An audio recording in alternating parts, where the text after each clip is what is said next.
What's going on, everybody? This is Kevin with Angry Snowboarder. I am the binding review guy.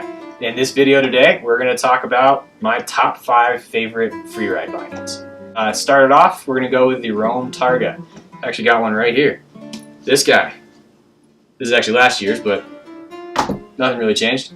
So, Rome Targa it's a super beefy binding. You're kind of getting two schools of thought when it comes to freeride bindings. You're getting stuff that's super responsive and offers ludicrous amounts of control. And then you have kind of the other side, stuff that's just crazy supportive and really bomber. And that's kind of where the Targa lands. It's not going to be your lightning quick response. It's not super active feeling, but it's extremely bomber and extremely supportive. The strap on it is super solid. It's really stiff and supportive.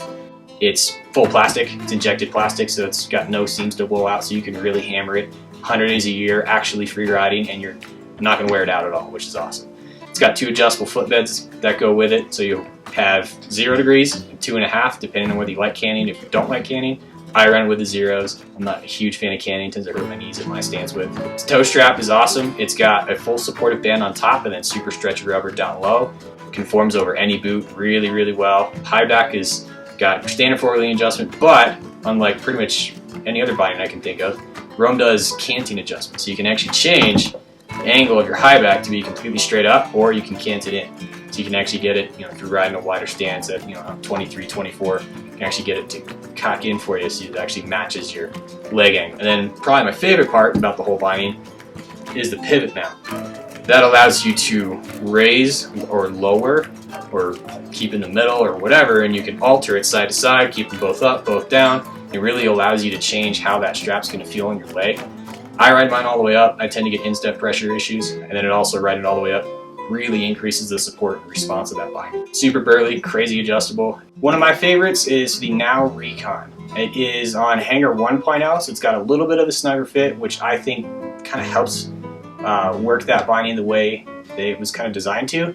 This is getting more on that precision side. It's got a carbon high back, so that inherently is just going to give you that really quick, really snappy feel to it. And then it's on that Now skate hanger. The skate hanger redistributes where the leverage sits. It puts that leverage directly on top of your edge, whether it's heel side or toe side. So it drives down into your board really smooth, really powerfully. And then the other better part of that is using those bushings allows you to take out that chatter and that bite of the carbon high back. So you get all those benefits of that really snappy, really quick response carbon high back without any of those drawbacks of it just sending all those shocks right into your legs. Straps are super comfortable. They work really well. Toe straps, I tended to flip mine, actually.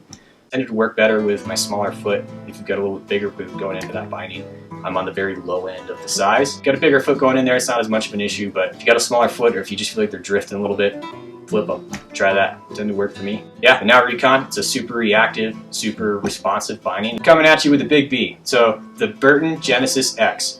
You got your standard Genesis, they've had that for a long time. That's got that 2-piece wonky high back. The Genesis X is probably the closest replacement to the diode. It doesn't really replace it. It's not quite as aggressive and gnarly as the diode used to be. But in my opinion, the Genesis X is way better. You're getting really close to that same level of response out of that binding, but with that full length hammock back, it doesn't ride harsh. Last time I rode a diode, I hated it. That high back just dug into the back of your leg. It was terrible. So the Genesis X supports the whole back of your boot. It's way more comfortable. Carbon nylon composite on the frame, carbon nylon in that high back, and then you have that 2-piece suspension high back.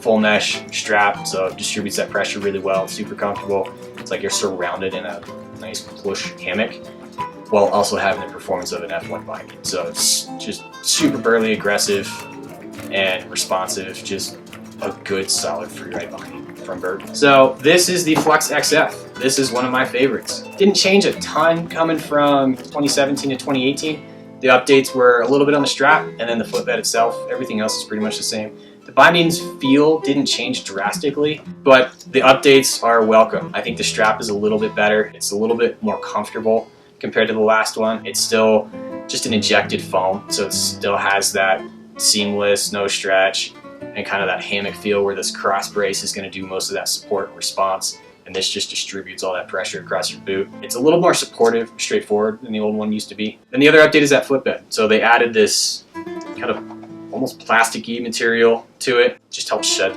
snow. You don't get buildup on it anymore. It's really the main thing, and it works. So that's always nice when super simple things that don't change the binding really, and they just kind of enhance what was already a good binding. High back has a little bit of give to it, side to side, but it's got a nice cupped shape to it.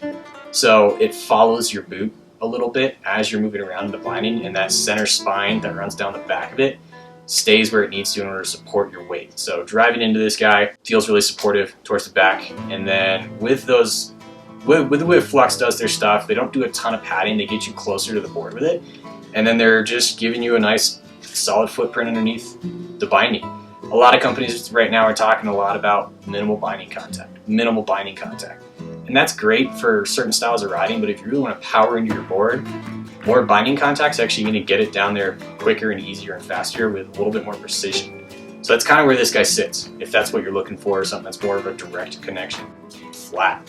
Just sits on your board and drives down into your board. So Flux XF. Some of this may be controversial to some of you because rear entry, or the back door, is controversial.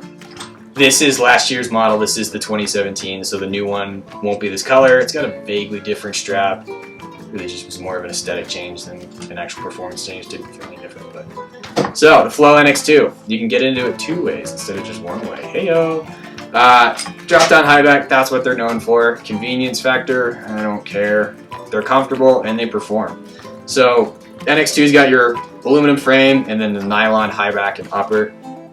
It has some of the quickest edge-to-edge response out of anything out there. And if you want to argue with me on that, that's fine. But I'm right, you're wrong. The cable running through the very top of the high back going straight down into the frame skips this whole force path. It skips the heel cup, and by doing that you get way better leverage this way. And then using the strap with this, specifically with the fusion strap, as you're pushing down forward into the binding, you're not only using the ankle strap like you would with every other binding on the market, but you're also pushing down into your toe strap, which is on top of your toes, which is on top of your edge. So you get a lot more pressure directly down on top of your edge. So one of the quickest bindings you're going to get edge to edge. And then the other benefit of the Flow with the way everything sits and is there's no binding outside your boot. So you're never going to heel cup out, and it just provides a really small footprint on top of the board. So for really deep trenches and carving, they're awesome because you don't have anything hanging over. Supportive, responsive, super comfortable, cannon footbeds, full urethane dampening underneath the binding, so they ride super smooth. Even though it's an aluminum frame, it still rides really smooth. I mean, I've been riding Flows for like 6 years at this point. I really like them. They feel different. They do. So if you just don't like that feel, fair enough, but they ride well. Hey guys, thanks for watching. This has been the Binding Review series. Like, comment, subscribe, tell me whatever you want to tell me. Tell me that your favorite binding didn't make it in here. Tell me, debate with me. You know, why did your binding deserve to be in here and I didn't pick it?